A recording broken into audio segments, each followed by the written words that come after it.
Bonsoir. Moi, je vais vous parler de Renault Digital, de ce pourquoi on existe. Et après, je passerai la main à mon collègue qui est tout au fond là-bas, qui vous parlera de plus de la mise en œuvre de cette transformation. Donc, Renault Digital, mais qu'est-ce que c'est? Renault Digital est une filière du groupe Renault qui a maintenant plus de 2 ans, dans un but d'accélérer la transformation digitale du groupe. Donc de prendre les différentes initiatives qui existent, qui sont lancées au sein du groupe, et de mettre quelque part toutes les forces derrière pour pouvoir accélérer la transformation du groupe. Renault Digital, c'est aussi, donc, des transformations digitales, des aussi valeurs. Comment on va chercher cette valeur? Qu'est-ce que c'est que finalement déjà, qu'est-ce que c'est que cette valeur et comment on va la chercher? Comment on va la mesurer? Donc c'est aussi une des missions de Renault Digital qui a un grand focus sur la valeur délivrée par cette transformation. C'est aussi un centre de compétences dans lequel on va miser sur des nouvelles compétences dans l'informatique au sein du groupe pour permettre de les diffuser au sein du groupe. Qu'est-ce que je peux vous dire d'autre? Et c'est aussi, il faut voir Renault Digital comme un laboratoire en fait sur des nouvelles façons de travailler. Parce que c'est aussi ça, Renault Digital. On teste beaucoup de choses ici, dans la façon de travailler, de communiquer, de faire de la coordination et finalement de créer. Voilà. C'est ce pourquoi Renault Digital existe aujourd'hui. Donc, qui dit transformation digitale, dit création de valeur, et du coup, finalement, c'est quelle est la gouvernance qu'on peut mettre en place dans cette nouvelle structure pour justement accompagner la transformation du groupe. Je ne vais pas rentrer dans les détails parce que c'est assez compliqué, j'avoue que même moi aujourd'hui, je m'épère encore entre les différentes strates, mais globalement, c'est de dire qu'au sein du groupe, il y a un focus qui est vraiment fait sur un moment où j'ai une idée, une initiative d'un produit, jusqu'au moment où elle est réalisée, comment je trace la valeur qui est générée par ce produit. Donc il y a ça à différents niveaux, au niveau du groupe, ce qu'on peut appeler le Digital Circo, et ensuite on descend dans les différentes DSI, parce qu'on a des directions informatiques par type de métier chez Renault.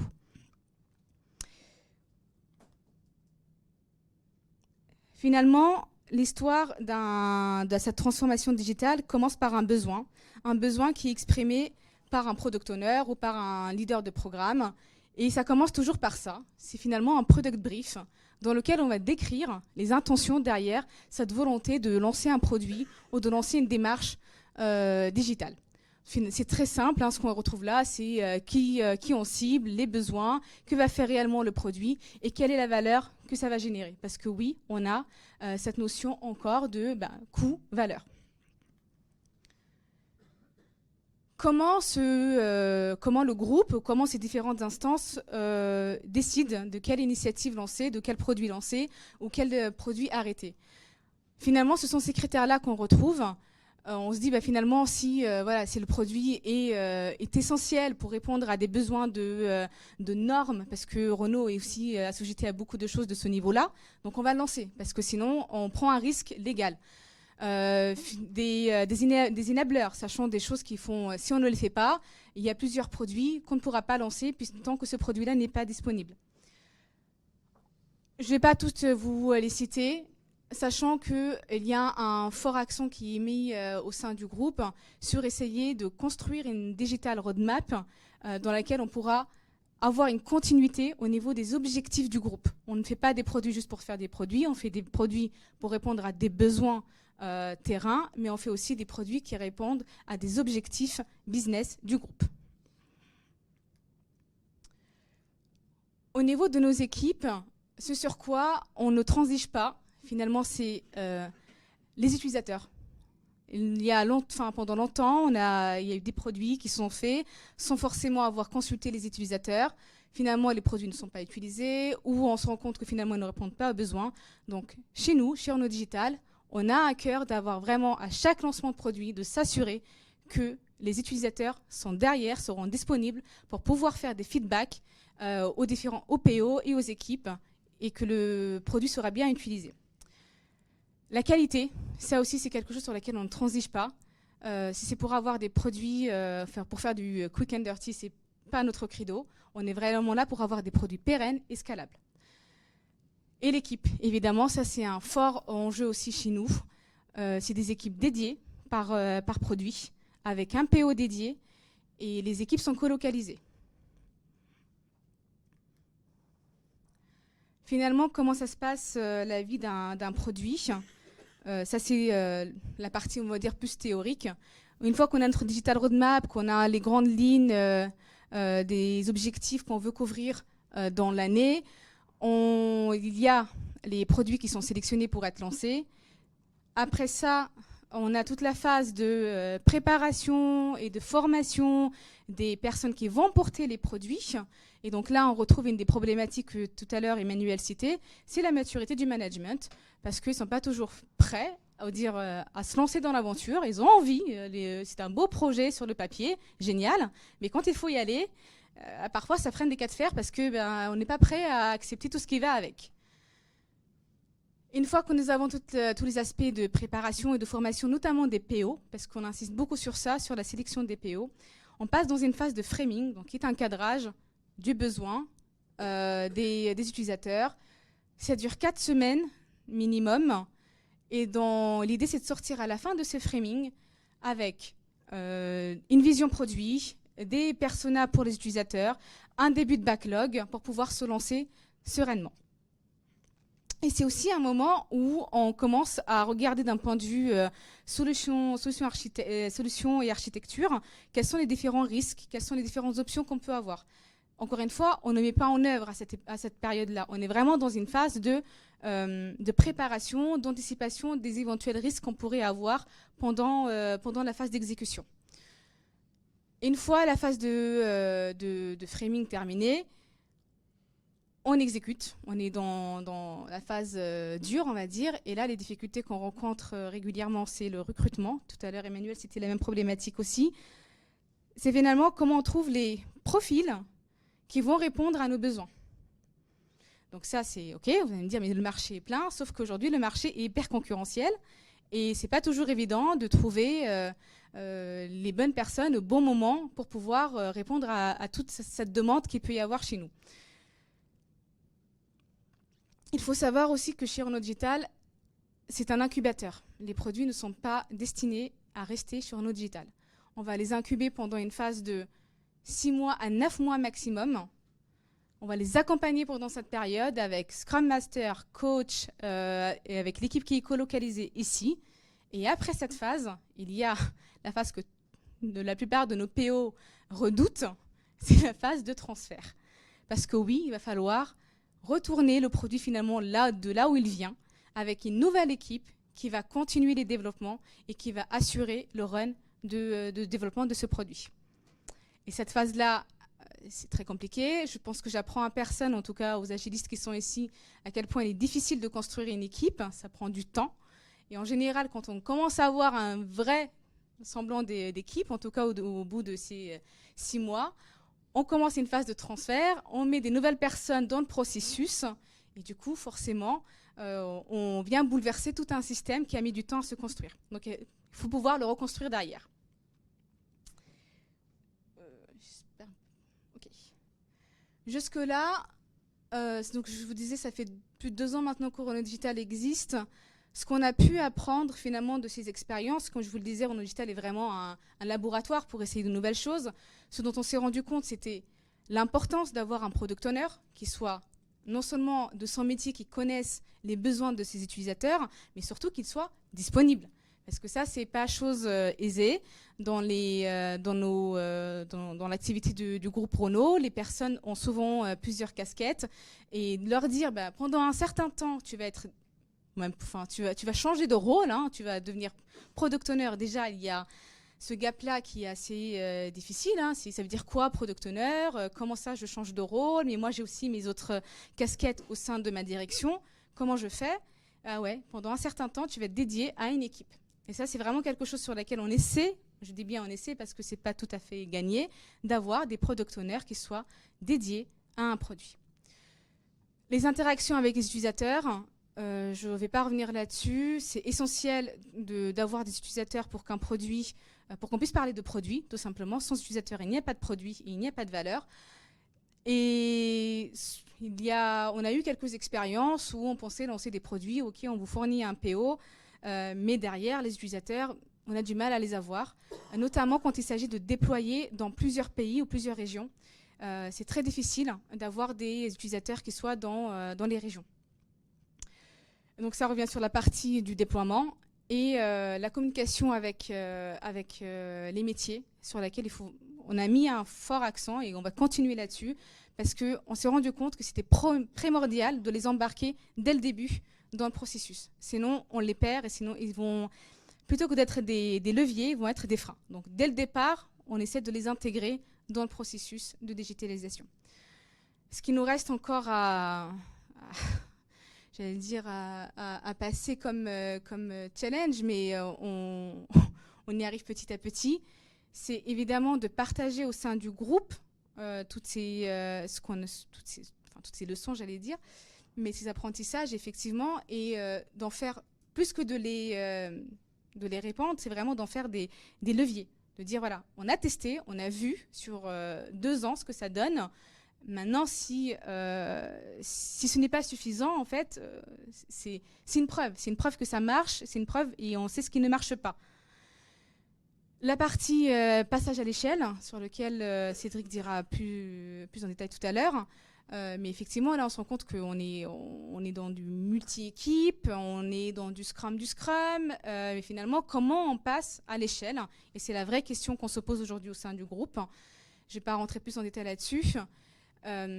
L'autre sujet qui nous concerne particulièrement, c'est quand on part sur des solutions nouvelles, sur des technos aussi qui sont nouvelles, comment capitaliser? Comment éviter de réinventer la roue à chaque fois qu'on lance un produit?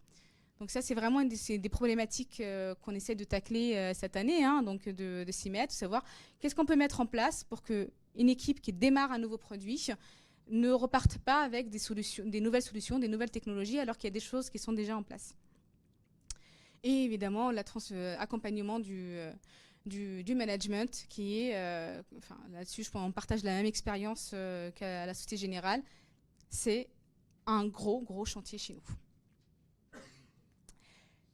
J'ai fini pour ma part. Je vais passer la main à Cédric, qui va plus vous parler de la mise en œuvre de cette transformation et où est-ce qu'on en est aujourd'hui. Parce que moi, je vous ai fait le REX sur les 2 dernières années. Merci.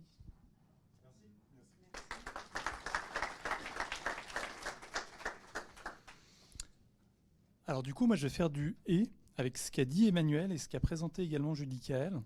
Donc en préambule, je n'ai pas du tout de slide, mais sachez que la transformation de l'équivalent de la DSI de chez Renault est basée sur un modèle un peu Spotify. Donc voilà, avec des chapters, avec tout ça. Donc ça, c'est pour la partie, pour relier ce qu'a présenté Julie Kael. Et justement, Emmanuel, ce que tu as apporté, c'est que nous, on a choisi une approche plutôt vers le haut. On a d'abord décidé de s'occuper de nos chers managers. Non pas qu'ils soient mauvais, mais on a vu que si on allait commencer vers le bas, ça allait prendre un peu plus de temps que prévu. Et chez Renault, on est vraiment très pressé. Donc du coup, l'accompagnement agile global, voilà, bon, c'est juste pour dire qu'il y a du coaching agile, principalement dédié sur les organisations, principalement dédié sur l'accompagnement et le changement de posture des managers. On a un référentiel sous Confluence. On a mis en place tout un tas de communautés. On a également tout un set d'auto-assessment. Voilà. On a créé des espaces, des open space agiles et on mise énormément sur les formations.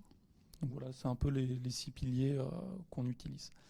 Il y en a d'autres, mais ce sont les principaux. Du coup, on aime bien visiblement le chiffre 6.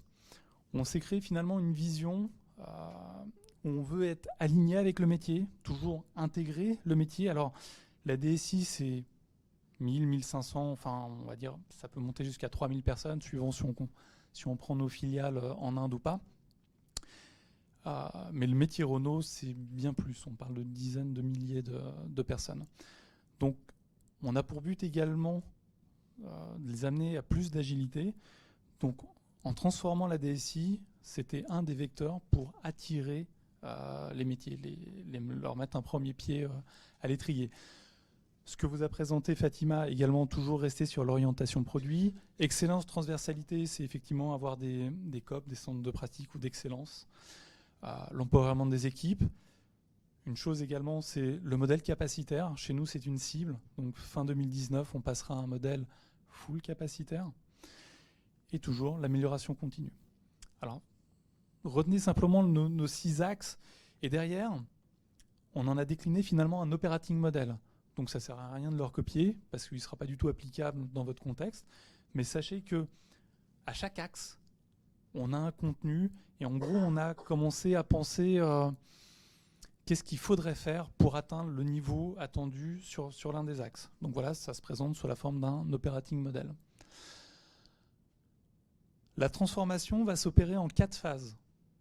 La première qui va représenter l'état des lieux. Ben oui, avant de se transformer, il faut d'abord savoir d'où on vient. Donc tout simplement, l'état des lieux, on va cartographier l'existant, on va retrouver des gens qu'on avait peut-être un peu perdus, des choses comme ça. Voilà, on va les amener dans des chapters. La deuxième phase sera la mise en mouvement. Donc là, on passe à l'étape d'après. Entre guillemets, c'est plus d'agilité, plus de changement de posture. C'est des choses qui commencent à marcher, des communautés de pratique, comme a dit Judicaël, des chapters sans leader, ben, ça ne marche pas. Ben, du coup, nous, on a inventé des chapters leaders qui ont pour but et pour rôle d'animer ces dites communautés. Donc voilà, on a mis en place, c'est pour ça qu'on a un modèle Spotify un petit peu agencé. On a pris ce qui nous semblait bien. Bon. En troisième, c'est la gestion du portfolio, donc qui a également été présenté, l'amélioration, la gouvernance. Pourquoi le portfolio ? Parce que c'est finalement le prérequis à un mode capacitaire qui fonctionne. Et la dernière phase, en fait, c'est la phase d'autonomie. C'est là où, a priori, ici, il n'y a plus de coach agile. Ils n'auront plus besoin de nous. C'est notre critère de succès. Du coup, à chaque phase, vu qu'on est en agile, on a designé des definitions of done. Donc là, je vous en ai mis une pour une direction. D'ailleurs, on peut voir qu'on va parler de direction. Une direction contient des domaines. Ok, des domaines contiennent finalement des squads. Et puis, d'un point de vue transverse, on a également des chapters. Donc, on a des directions, puis on a également des centres d'excellence qu'on a appelés des pôles, qui sont des transverses. Typiquement, le pôle DevOps, le pôle Tech, le pôle Agile, le pôle UX/UI. Voilà. Ce sont des pôles qui ont également une propre DOD. Du coup, un slide pour vous présenter en fait comment on va décliner le portfolio. Puis le portfolio, c'est également un des outils qu'on va utiliser pour impliquer le management d'une autre façon, tout simplement, et à tous les étages de la DSI. Donc on a la direction générale qui en fait une roadmap d'enjeux stratégiques, tout simplement. Du coup, chaque direction va les décliner en initiatives. Et les initiatives vont donner lieu en fait à un découpage de MMF, Minimum Marketable Feature, qui elles-mêmes seront découpées en user story, qui seront dédiées à des équipes et qui seront implémentées. Voilà, avec à chaque fois une projection dans le temps, voilà, tout simplement. Et toc, je vous ai mis un des exemples on fonctionne en fait, on fait un suivi de la transformation agile en se fixant bien sûr des objectifs avec un engagement de l'équipe de coach. Donc on avait pour but alors on est au début de la transformation, de lancer déjà des POC sur la gestion des portfolios. Pourquoi ? Parce que c'est pas parce qu'on imagine quelque chose sur le papier qui semble super sexy, quand on l'implémente, souvent on découvre des choses et donc on va s'améliorer au fur et à mesure, on va faire des rétrospectives sur finalement chacun des axes, chacun des items. Donc là, ce qu'on voulait, c'est trouver les fameux early adopters dans les différentes directions. On a imposé certains critères. Il doit y avoir au moins un POC par direction et par domaine de direction pour être sûr d'avoir un échantillon suffisamment représentatif et avoir suffisamment de matière. Également, trouver, même si la plupart des directions sont en step 1 ou step 2, d'identifier en fait des relais de transformation. Ce sont des gens qui sont issus des directions. Pourquoi ? Parce qu'en fait, on va s'appuyer sur eux pour l'autonomisation du step 4. Mais pour ça, il faut en fait les identifier et les former. Et donc les accompagner. Et du coup, on aura la phase 1, 2 et 3 pour les accompagner et pour les rendre autonomes en phase 4. On lance des mesures parce que en fait, on est chez Renault et on aime bien les chiffres. Donc on aime bien pouvoir également mesurer notre évolution. Donc on a des assessments sur le niveau de pratique agile, d'où on vient, quels axes, ça donne des plans d'action qui sont suivis par les comités de transformation. Donc voilà, quelque chose de plutôt classique. Et également un coup d'accélérateur parce qu'on aime vraiment aller très très vite chez Renault. Et donc du coup, on a eu pour ambition d'avoir un maximum de directions qui soient déjà dans le step 2. Je crois, dernier slide, alors j'ai anonymisé bien sûr les directions et les fameux pôles. Ce sont réellement des données qui datent, je pense qu'ils datent de janvier ou février, où en fait on mesure tout simplement dans des comités de suivi de transformation. Voilà, on a une overview de savoir quelle direction en est à quel niveau, tout simplement. Voilà.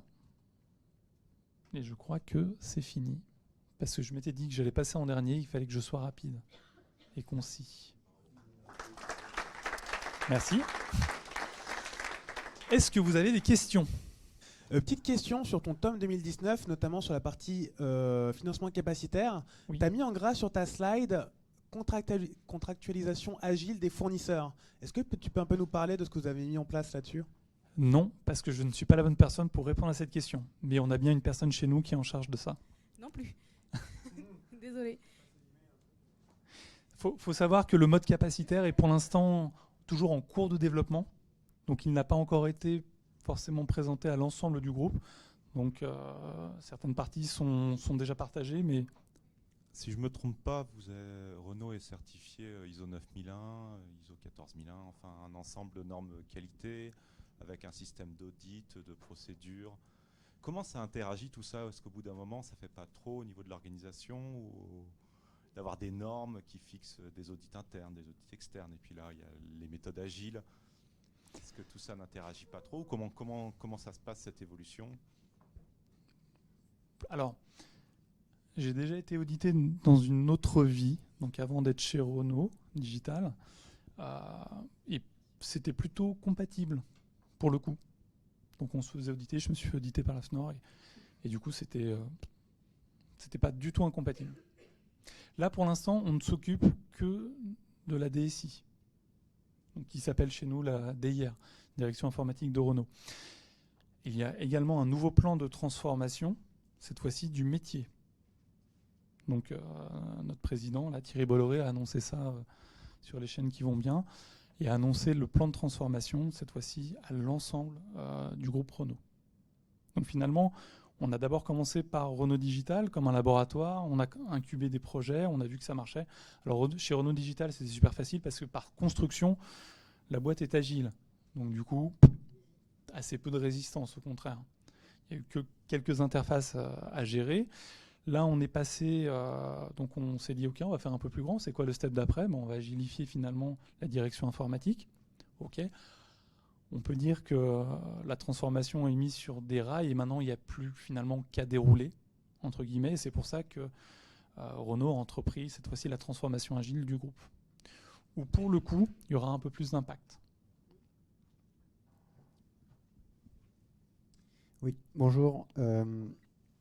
Donc, vous avez démarré la présentation par la question de la valeur. Oui. Comment vous montrez en fait l'apport de valeur d'un produit, d'un MMS que vous faites voilà, comment vous le rendez visible, comment vous le mesurez ? Alors on le mesure en fait par le taux d'utilisation. Chaque application, surtout d'un point de vue informatique, où on mesure le taux d'utilisation. Il y a un contrôle de gestion qui s'est également mis d'accord sur comment on allait pouvoir valoriser financièrement parlant l'économie réalisée ou la valeur ajoutée. On a deux axes pour finalement générer de la valeur. Et donc du coup c'est suivi en toute transparence et c'est présenté tous les mois et on suit effectivement sur chacune des applications qui rentrent dans le périmètre digital la valeur générée ou la valeur économisée et on On a des objectifs de rentabilité à atteindre. Donc chaque produit, chaque enjeu, les enjeux stratégiques qui se déclinent en initiative, en fait, s'inscrit dans un plan beaucoup plus large et du coup contribue forcément à la réalisation de la vision du groupe. Mais le chiffre, c'est des euros. Enfin, l'unité, c'est bien en euros. Ah, merci. Une petite question peut-être pour Fatima, parce que tu nous as expliqué le contexte un peu, enfin pas vraiment le contexte de maintenant, mais le contexte de Renault un petit peu avant. Est-ce que tu peux nous parler de la genèse, un peu la première pierre qui a été posée, parce que vous avez dit que vous avez formé dans un premier temps le top management. Ça a été avec quel type de dispositif, quelle était l'initiative? Est-ce qu'on peut avoir un peu de détails dessus? Wow. C'est une question assez compliquée que tu me poses là, parce que finalement, Renault Digital, c'est un code poker. C'est vraiment ça, c'est en mise. En fait, Renault n'a pas attendu Renault Digital pour lancer l'agilité. Hein. Attention, il y a eu d'autres initiatives qui ont été faites au sein du groupe pour créer finalement des noyaux d'agilité au sein des directions informatiques bien avant Renault Digital. Et finalement, ils se sont dit, bon, quel est le meilleur moyen d'accélérer ces petits noyaux qu'on a dans différentes directions pour en faire notre nouvelle façon de travailler. Et c'est pour ça que Renault Digital a été créé. C'est vraiment dans cette démarche-là de dire, OK, on a vu qu'il y a des initiatives qui ont été lancées par d'autres personnes au sein du groupe, ben, comment on peut faire notre nouveau modèle? Voilà. Je ne sais pas si j'ai répondu à ta question, mais...